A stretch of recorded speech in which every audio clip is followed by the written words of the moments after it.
Thank you so much for being here today. We are joined by Rabbi Jonathan Spira-Savett for his talk, Tov, What I've Learned About Jewish Ethics by Studying the Good Place. And we are thrilled to be partnering with BMHBJ in Denver on this program. So I will pass it over to Rabbi Chetavsky to introduce today's guest speaker. Thank you very much, Alex. Welcome, everyone. We're delighted to have Rabbi John Spira-Savett with us.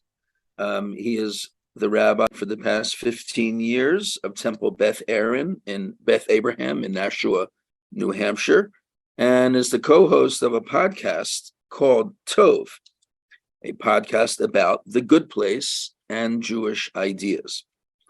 Rabbi Spira-Savett has taught social ethics, bioethics, environmental ethics in Jewish day schools and other venues. He serves on the ethics committee of the Southern New Hampshire Medical Center in Nashua. His writings and recordings about Torah and current events are on his blog at rabbijohn.net. He's immediate past president of the Nashua Area Interfaith Council, a co-convener of the Greater Nashua Housing Justice Group, and co-founder of How to Be President, an initiative to transform how we learn about candidates by asking better questions. He was ordained and received an MA in Jewish education from the Jewish Theological Seminary, is an active alum of Wexner Graduate Fellowship, and did undergraduate work at Harvard College. He grew up in St. Paul, Minnesota, a proud alum of the Talmud Torah of St. Paul, to which he owes his interest in ethical philosophy, text study, and Hebrew language. We're in for a treat. Give your attention to Rabbi John Spira-Savett. Thank you. Thank you for that introduction. Thank you, partners, and thank you to the Valley Beit Midrash. I'm so honored to be teaching. Rav Shmuley is one of the people I greatly admire in the world for his engagement around the kinds of ideas that I'm talking about today. It's good to see everyone. I have at least one familiar face here, and it's great to be talking to you all and those who may be hearing it later on YouTube or on the VBM podcast. I am nervous for three reasons, and not just the usual boilerplate of what people say in a self-deprecating way. One is I usually have this conversation with other people. It's usually me and one or two other partners on a podcast. Partly because that makes me smarter myself, kind of in real time and probably sounding in the moment, and partly because of the banter and the laughter. So the other is that even though we have recorded more than 50 episodes of this podcast called Tov, Tov also means the Hebrew word for good, I've actually only taught like 3 interactive sessions about the good place ever, and given maybe 3 divrei Torah from the pulpit, and it's mostly always been like one thing at a time, not trying to take a bird's eye view. Much more the method of midrash, of exploring together, than the method of mishnah or codification. And it's so much more interesting over time to do what the good place itself does and what our podcast does, which is to loop again and again over a theme. And of course, that's how we study Torah over time as well. Also, and I have one congregant here, if I speak for 15 minutes, just at a time, that's a long talk in my congregation, and so trying to talk for much more extensively is not my usual thing. This talk is kind of a first draft as I try to zero in on some learning that has been surprising to me for myself, and rather than try to cover everything that anyone might learn from the good place. I want to sort of do it from a bit of a personal point of view. And if you really want more, I just urge you to watch The Good Place. Watch it again. If you've watched it, watch it again and again, and listen to our podcast, Tov, on all the apps, or tovgoodplace.com, or just scroll down our title list and pick a topic that seems to grab your interest. Before I jump in further, I want to say thank you because it has taken a collaboration of so far 19 Jewish educators, including Rav Shmuley from the Valley Beit Midrash, 2 undergraduate underclass women, including my daughter Leela, and 3 people who are insiders who actually worked on The Good Place to put our podcast together. And among the co-hosts, the most frequent have been my fellow colleagues, rabbis, and also Wexner Graduate Fellowship alums, Rabbi Rebecca Rosenthal, Rabbi Dan Ross, and Rabbi Sari Laufer. We've done most of the recording together. And I want to give a shout out to my teacher at the Talmud Torah of St. Paul, as was referenced, Earl Schwartz, who engaged us in a lot of explicit ethical dialogue when I was in Hebrew High, and to Professor Michael Sandel at Harvard University, where I took my first official class in moral and political philosophy. So why did I start to think that someone could learn Torah with The Good Place? I started to watch the show when it came out, and there were 2 things that kind of grabbed me, one immediately and one over time. The thing that grabbed me immediately was the idea that these people were teaching philosophy, ethical philosophy, explicitly, putting it at the center, using the words, even like having a blackboard in the show, and that it would work and be funny and also seem relevant to practical issues of decision making in people's lives. And I was in my own story, I have to say that after I began to study as an undergraduate a little bit of ethical philosophy, I began to tire of the abstraction, which actually sent me toward Torah study and Talmud study, looking for concreteness. And here was something which looked like it brought that back, and I was fascinated. And over time, once I started to watch the show more consistently, what really screamed out at me was that this was a show about teshuvah. Teshuvah is the word that we in Judaism use to describe the process of personal change, repentance, quote unquote. You've heard that word, return, going back. And the show over and over again riffs on the idea of going back to one's life and over one's life through the character of Eleanor Shellstrop, who's played by Kristen Bell. And so there are plenty of movies and plays and TV. Everything good, whether it's funny or drama, kind of does this with ethics and probes those. But it's rarely named as the explicit agenda. And that they do it and that it's hilarious. It's just amazing. As I said, actual blackboards with philosophy lectures and notes, whether they refer to them or sometimes just if we're going to stop the screen or to watch them is incredible. So I was kind of caught with this idea. And I want to just give an amazing shout out to the creator, Michael Schur, who and his vision for this and his organizing such an amazing creative crew of writers and people in front of and back of the camera, all the pre and post production stuff. I want to be clear before I talk more that I don't claim that the show is Jewish or religious, or that talking about the show is always the same as learning Torah. Just that you might find some Torah insights and it's like be some way that you like to illuminate some Torah, broadly speaking, and see a text in a new way that also leads to personal insight. So I'm going to be talking about, as I say, kind of personal, what I have learned, not everything, we only have so much time, and based also on my own personal moral growth agenda and some of the philosophical questions I wrestle with when I think about my life. You could chat if you want. I'm not sure I can manage all the media playing and chat monitoring in real time, but if I can't, at least we'll grab those things for questions and conversation later on. I'm going to presume that you know the show, so I'm going to slowly say a couple of things so that if you don't and don't want to hear spoilers or things like that, you'll think that your $18 contribution to the Valley Beit Midrash was a good thing, and you'll go off, watch the show, and catch up on this after. But let me summarize in a couple of sentences what The Good Place is. And it's such an injustice to try to codify these kinds of things. And as I say, spoilers, and I'm going to use material. We'll share some clips from the show. It's got language that I typically would not use from the pulpit. The basic idea of The Good Place is that a woman named Eleanor dies and finds herself in the good place, which is a kind of heaven, but she doesn't belong because she did not, in fact, lead a good life. So she seeks help there from a moral philosopher who is also there named Chidi. It turns out, as he tries also to teach her explicitly ethics, they're actually in a bad place, torture experiment, along with several other people.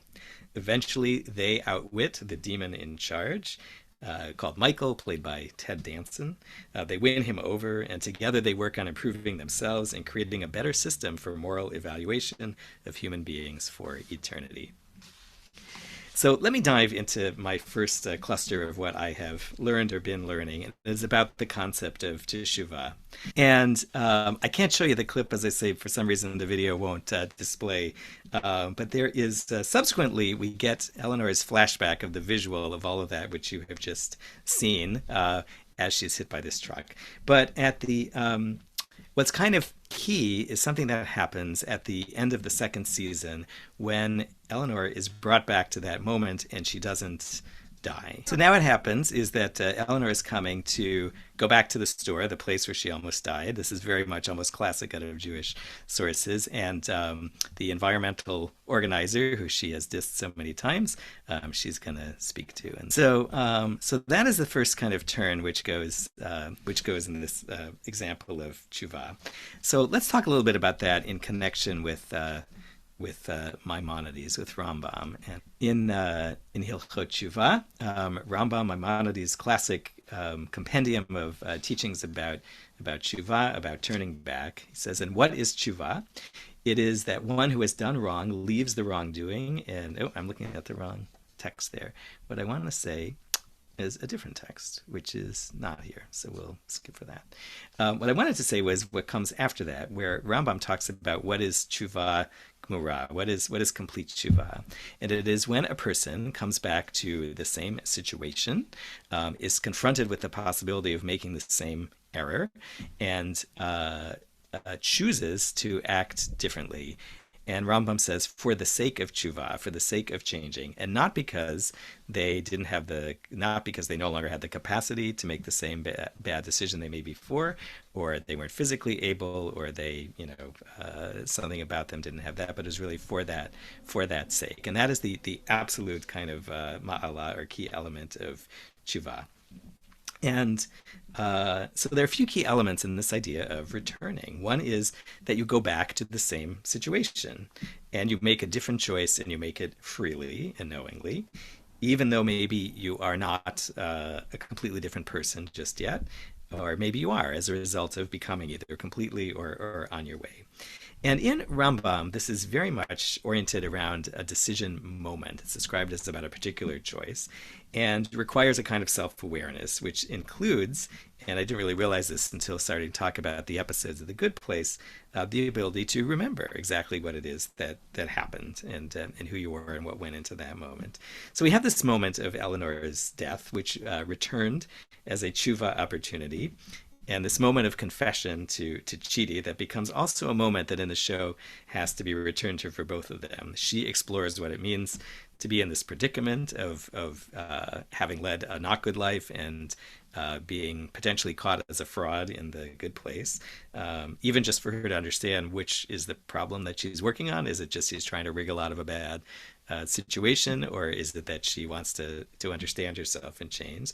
And then Chidi has to reckon with his absolute belief in promises. He is a moral philosopher. He professes to be a Kantian, that there are universal laws, there are rules that you don't break or change because of the situation. He's been sort of duped into making a promise that he'll never abandon her, and now he believes he has to stick to that promise, and now has to consider what that promise means in light of over and over being confronted with situations about her. I think the moment of the return to the parking lot, which happens when she's essentially sent back to do her life over from that moment, is a genius dramatization of Rambam's teaching of teshuvah as going back. And I should say that it's even more genius because we as the viewer have seen this scene before, so we know that she's doing teshuvah, but in a wrinkle, she doesn't. She maybe has a sense that something is going on, but what she does isn't what Rambam would call teshuvah, maybe in that sense. And then there are these other instances of teshuvah that happen in this show. For instance, there is this idea of rebooting. So in the beginning of the second season of the show, this torture experiment, Michael, Ted Danson's character, attempts to recreate it over and over again, and he does it more than 800 times. And so there are a couple more. So in this case, they go back to some place again where they don't realize they've been before, but someone else with a different standpoint realizes they've been there, and they've sort of rehashed their predicament of how are they going to get out of it. They're stuck in the same way, and someone has watched them do this. There are other wrinkles on the idea of teshuvah. In another version, instead of it sort of picks up where the where Eleanor goes back and encounters the environmental activist in the supermarket parking lot. That storyline kind of continues. They all end up finding Chidi, the philosopher, in real life, who teaches now at a university in Australia. They go back to they go back there, and a series of things lead them to focus on tshuva for other people. And I'm gonna, as I say, I'm gonna have to narrate this just because the next part is kind of visually required. So we have this character called Tahani Al-Jamil. She's another one of the humans who thought she was actually good, actually, but ends up having been brought to this bad place experiment. And Tahani's issue is that she is kind of self-important. She's kind of from an upper crust British family, and she's tortured by the fact that her sister, whose name is Camilla, has sort of, in the eyes of the world and her parents, has outdone her in every area. Tahani has been a philanthropist, but her sister Camilla has been a greater philanthropist. Camilla is a famous artist, and in fact, Tahani died. The story of her death is that she went to confront her sister, who did not invite her to one of her openings, and she was crushed by she pulls down a sculpture that her sister has created, and she is crushed by it, and so she's like literally essentially crushed by her own envy of her sister.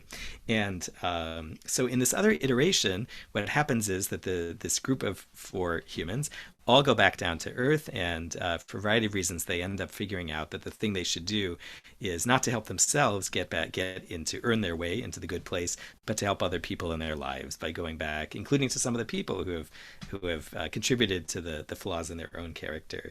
And Tahani finds her sister at yet another art installation, and she has this realization that how their parents had pit them against each other, and she breaks the cycle of conflict in an incredible embrace. And there's a whole series of things, including where Eleanor goes to visit her mother, who was a terrible mother, and this idea of tshuva as going back, finding other people, and that returning to places in your life not to change your destiny, but to help somebody else change their destiny, whether they know they are going to do that or not, is just really maybe the most incredible idea of tshuva I might have ever heard.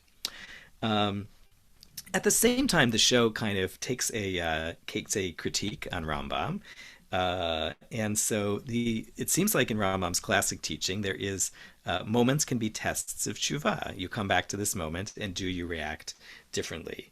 So the story about Chidi, the moral philosopher, is that one of his flaws in life was indecision. The ability, maybe this is why he's a moral philosopher, his inability to kind of resolve between one reasonable conception and another.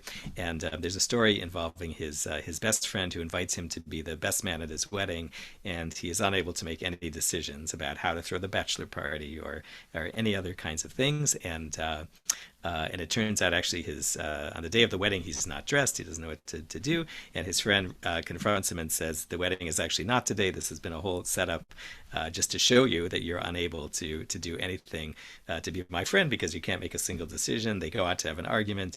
And in the middle of Chidi explaining why it's important to see things from all ends, an air conditioner falls out of the apartment building and crushes him. And so there is a later episode where the people kind of earn their way to being in front of a judge who is played by the wonderful Maya Rudolph. And as you, again, hopefully you've watched this, so you know.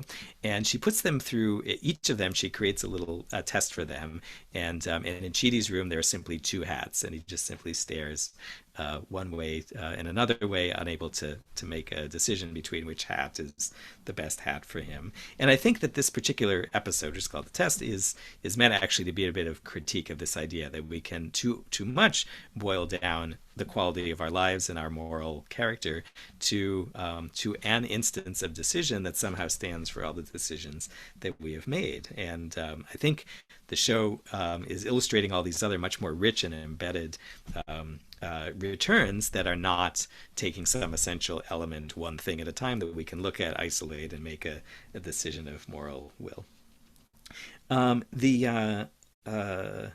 So the thing that that has really affected me, I think, the most is the dimension that I think reflects on Rambam's teaching, which is about memory.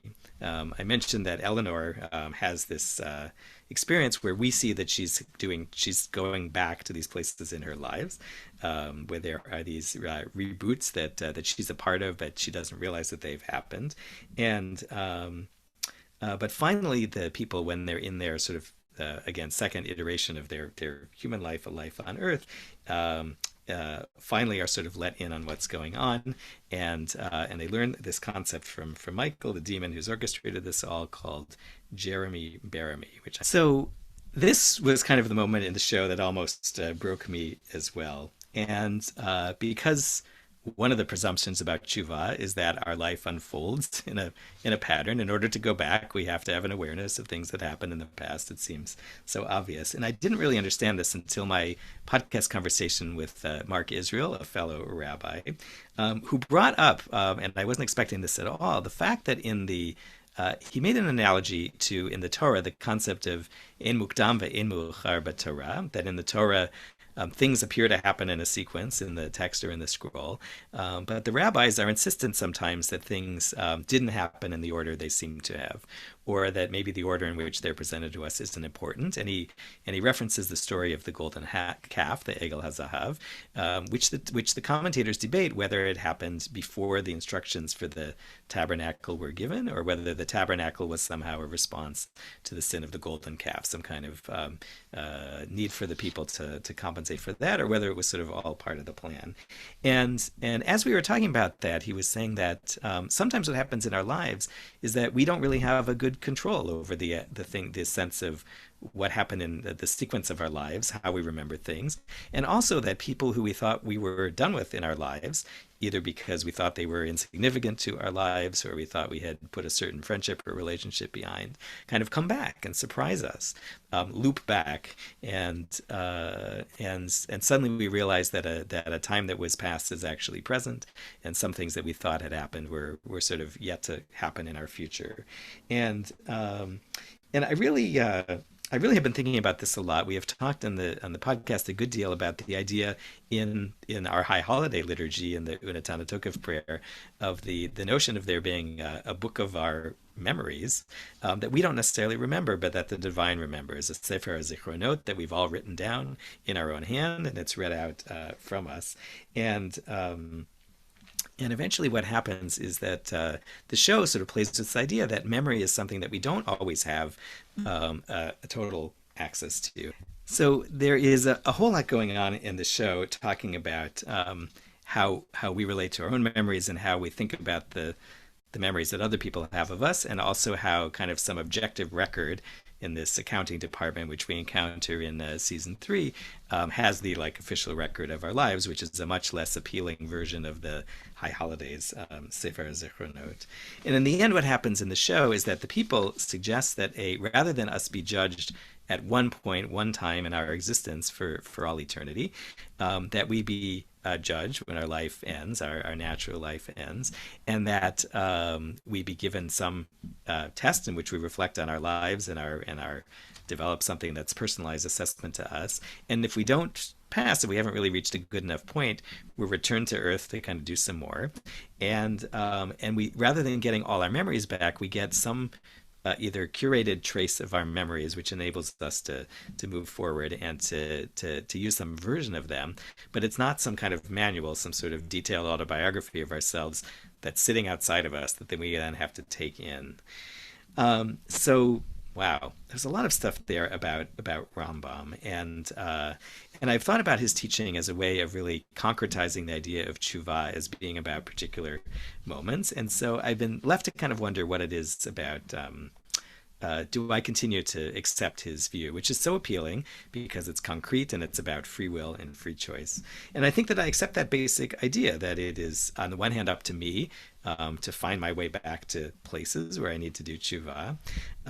But the good place revisions are so interesting. They involve a group of people, or they involve others, not just as objects, people I've wronged, for instance, but as a team, or my team, or people who need to do it together for this is a good way of thinking about teshuvah. And sometimes teshuvah isn't because I chose to be in a place and recognize the situation, but because the situation kind of found me again, whatever it was that placed me back there, and that I have to recognize that there's a purpose for seeing a resonance that I wasn't anticipating. So I see all these as kind of riffs and modifications of Rambam's teshuvah, a way to take the chocolate of his teaching and to insert some tasty peanut butter to that as well. I think that what I want to do is talk about, because there's so much that I have, one more thing that is I think has been important to me, and even though it is kind of again in the 10,000 feet view, I want to talk about it, which is the question that I personally wrestle with, which is of how good do I personally have to be, and how do I measure myself? And in a way, I think that this is something that the show sets up as between the Western philosophies of consequentialism or virtue ethics. In other words, is there some kind of, as the pilot sets out, some kind of point system where everybody is assigned based on if I do a good act and you do the same good act, it has the same kind of point value? Is that how it works? Or is there something that's more rooted and individualized to me and who I am? I think in my own life about people who are incredible and sort of parallel to me and doing great things. I saw Rav Shmuley pop in here briefly. He and I know each other from before. We have some similar backgrounds and concerns and even intellectual profiles. But I still have both of my kidneys. I haven't given that away. I have only one institution that I am responsible for, plus this podcast, as opposed to several podcasts as well. So in Rambam, for instance, we have this idea that the world is either literally or figuratively on some kind of point system. In Rambam's Hilchot Teshuvah, he does discuss a kind of system for totaling up our points based on our actions and how our successes mount and how our failures are counted against us. But there's this famous teaching that we should see the world as having a scale, and at the moment it is balanced between the same number of plus points and minus points, and our next action, plus or minus, will decree the destiny of the world. That certainly seems like a kind of consequentialist point of view. And I think if we look at the Judaism Bigadol in a big sense, the Exodus story, clearly Judaism is foundationally about a consequentialism about Tikkun Olam. We can't see even our individual spiritual disciplines without seeing their connection to the story of the Exodus and what that's supposed to mean for our role in the world. And for me, the character who has been so interesting to think about in the show is the character of Jason Mendoza. One of the things that we do in the podcast is we talk, season by season, what character do I think I'm the most like? Do I wish I was more like? And the rabbis and the other educators who've been on the show are very divided about the character of Jason, who is been compared to the, in a sense, to the simple child of the Pesach narrative. If you've seen any of these kind of Pesach good place memes, he is someone who has a kind of narrow and silly view of the world, who thinks that everything can be resolved by the throwing of a Molotov cocktail or a plea bargain or something like that. And yet Jason becomes the one who really is the spokesman for the idea of who am I and my own authenticity. And if we had this requires so much visual, I'm not going to play this back just in audio, but when we meet him, he is someone who's been forced to represent himself as a silent monk, contemplative and quiet and reflective, which he's the opposite of. He's this impulsive character, but he's the one who talks most about kind of who am I and who is my best self and how and fulfilling one's own destiny.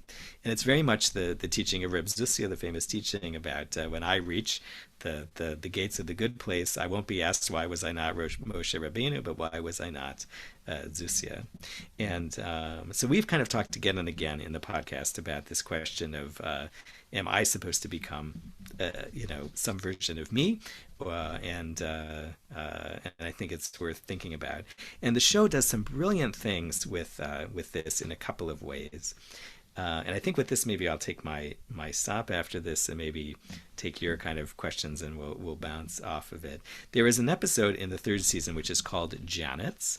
And so again, assuming you know the show, Janet is this character who is neither a human being nor a demon, but she represents as a human.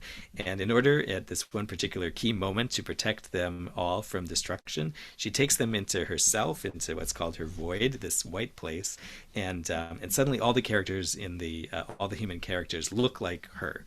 And they can only be distinguished by dress. And there is this moment where everything is about to come apart because Eleanor articulates that she cannot remember who she is. And you see in visual these images of her visually becoming all these different people, male and female and black and white and tall and short, and Chidi having to speak to her and to remind her who she is, give her back her story, give her back her memories. And all this while the world literally around them is like coming apart, disintegrating. And the moment in which she has this realization that she believes what he has said about her, and her impact on him and on other people, and they kiss, and then everything kind of comes back together. And again, the twist that I think is fascinating is the idea that it takes kind of a group, a collective. The idea of discovering who you are is not just an individual search. It's not just about my authenticity or my destiny. It's something that can really only be realized or even articulated in the context of the relationships and the friends that you have. And there's a whole other set of things that I did not expect to find in the show that reminded me of the holiday of Purim, because this question of there's a particular episode where they have to dress up as different people in order to try to pass through and get their audience with the judge. And each of them kind of takes on or struggles with what it is that they look like when they're representing themselves as someone they're not. Chidi, who refuses to act the part of somebody else because he doesn't believe in lying even when it's just a game playing. And I've had this whole kind of wondering about whether the relationship of Michael, this tall, older male, and Eleanor, this person who doesn't see herself as a leader initially, whether Eleanor is like Mordecai, Esther, and it's worth a listen to our exploration of that in connection with Purim. And there's a lot about kind of self and role, and how a role can help one be oneself, and how a role is really only discovered in the context of a group and a chavurah. And in that sense, it's really a dramatization of the it sort of bleeds into the issue of Aseh lecha rav uknei lecha chaver from Pirkei Avot. Yeshua ben Parach is teaching that a person should have a master teacher and also have a friend, a study partner, a person invested in their own moral growth. So I want to say that I think the big question to me has been that I'm still kind of working on is the question of whether study, learning Torah, discussing a TV show and Torah together actually leads to action, to teshuvah. We have this teaching that the rabbis ask, which is greater, study or action? Is it Talmud or Ma'aseh? And they conclude that it is study that leads to action, or study to the extent that it can be seen as leading to action. And there's this beautiful scene at the end of season 2 where Eleanor is reflecting on after she kind of has her life saved and given back to her, and she improves herself and then falls into a rut again, and she finds herself at the bar talking to, it turns out to be Michael, Ted Danson, and sort of reflecting, and he says some words to her which lead her to go home. At the end of this conversation, she says, "What do I owe you?" meaning for the drinks. And he says the question is, what do we owe each other? And somehow this plants in her mind the idea that she should be reflecting and learning about that. She goes and she looks this up on YouTube. She finds a video of Chidi, who again we realize she knows and has learned from, but she doesn't realize. And she takes herself to the door of his office at the university in Australia to go and to learn with him. And this becomes kind of the midpoint of the whole series. It is not automatic, I would say, that Talmud leads to Ma'aseh, that study leads to teshuvah. But I have found that, at least through the conversation and thinking about this show with my my learning partners that study can help me set this agenda, and not only help me decide to think about where are my own moments of teshuvah, but to help give me new ideas about what that search should be. Torah is where I look for the answers of where to point myself. And these conversations about teshuvah and the teachings of Rambam and the teachings of Michael Schur have given me ideas that I then have to bring into my life. I like to think of myself in intellectual terms, and bringing that, even though I'm not all that learned or Torah or philosophy, I think that ideas matter. And a setting, any kind of Beit Midrash, and the Valley Beit Midrash is where that inquiry to self and inquiry to ideas and to Torah comes together and is valuable. So again, I'm sorry that I wasn't able through the technology to give you more of the clips, and I also skipped over a bunch of things that maybe you'll turn out asking me about. But why don't I pause here, and however we do questions and answers, let's do that. Sure. Thank you so much, Rabbi. Yes, as you said, we'd love to open it up to questions or comments. Feel free to raise your hand if you would like to ask something, and then unmute, or you can always use the chat. Hi, Michael. Please. Yeah. Hi. A quick question. And when they were doing the show, the connection with teshuvah and Jewish thought, I take it that had no occurrence, or was there someone in the writing staff who maybe intentionally put some elements of this in it? As far as I know, there wasn't. One of the things that's amazing is that we know that there were philosophers who were consulted, to particular Pamela Hieronymi, who is at UCLA, and Todd May, who was at a couple of universities on the East Coast. We interviewed Professor May, who actually had writings about kind of death and how an awareness of death, he doesn't believe in an afterlife, but how that awareness affects our perhaps our ethical stance. And Professor Hieronymi, who is much more writing about issues of free will and how we define our obligations to each other. As I say, we've interviewed Professor May. We will be interviewing Professor Hieronymi. There was real sense that this is not contact with Jewish thought. And Michael Schur himself is Jewish, and he's been really pretty steadfast. Not to say I'm not interested in religion at all, but just to say that this is, the show itself kind of says, but also he has said in many interviews that he's not looking to sort of put a religious point of view, and the dressing up of this in the afterlife and heaven hell kinds of analogies is kind of for dramatic purposes. And I don't know if he would say, but I think I've always felt that the show is not really about the afterlife at all. But I think it's uncanny the way that this is about different ways of imaging teshuvah, of going back. But no, I've not seen anything that has emanated from the creators about that. I'm hoping that we'll get Mr. Schur on our show so we can ask him about that. Alan, yeah. Thank you. I have a question. Thanks, Rabbi. If we were sitting talking to sixth graders through middle school and maybe high school, of young people that love this show in a Jewish setting and teaching in an ethical Jewish class, if there were, I hate to put you on the spot, if there were 2 or 3 things that you would say, think about this. Let's talk about this in relation to their age. Where might you go? Yeah. Well, one thing that I have done is there's an episode in the first season that is about lying. It's, if you may remember this episode where I think the setting is that they've sort of figured out that to buy themselves some time, they could kill/reset Janet, who's the kind of non-human, whatever, is and they can sort of buy themselves some time, and that they do this, and then they maybe won't tell anyone about it. Eleanor doesn't want to tell anyone about it. Chidi feels it's dishonest, and he flashes back to the situation where somebody